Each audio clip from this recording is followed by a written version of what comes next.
যুবকেরা, ইসলামী ছাত্র শিবির, কাছের থেকে দেখো পত্রিকা কি লিখলো, এগুলি দেখার দরকার নাই। পত্রিকার লেখা কোনো ওহী না, সবটা 100% সত্য, এটাও সঠিক না। কথা ঠিক কিনা?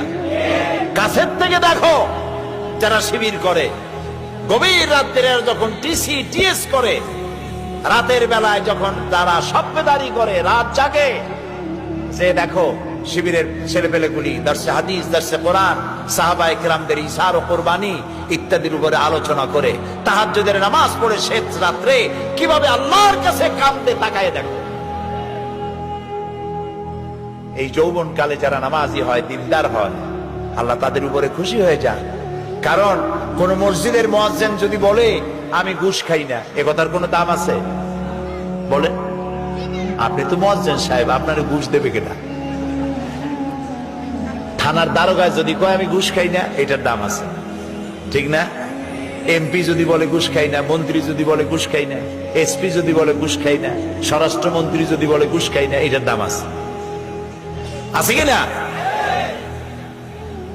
তো বুড়ো মানুষ যদি বলে আমি প্রত্যেক রাত্রে তাহাজ্জুদ পড়ি, হইতে পারে এ কারণে যে আল্লাহর ভয়তে পড়েন, অথবা এও কারণে হতে পারে যে ঘুম মোটে আসে না, করবেন কি? দুইটাই হতে পারে, আল্লাহর ভয়তেও হইতে পারে, আবার ওরকম কারণে হতে পারে। কিন্তু যুবকেরা যদি বলে যে প্রত্যেক রাত্রে পারি না, কিন্তু সপ্তাহে একবার আমি তাহাজ্জুদের নামাজ পড়ি, মাসে 2-1টা নফল রোজা রাখি, এই কথার অনেক দাম, ঠিক না? যুবকের সারা রাজ্যের ঘুম এসে তাকে চেপে ধরে, শয়তান তাকে ওয়াসওয়াসা দেয়, নানান রঙিন স্বপ্ন দেখায়, এ সবগুলিকে দুপায়ে ঠেলে, টাটকা সুখ দুপায়ে ঠেলে যেসব যুবকেরা রাত্রি জেগে আল্লাহরে সেজদা দেয়, বুড়োর 1000 সেজদার চাইতে যুবকের 1 সেজদার দাম আল্লাহর কাছে অনেক বেশি।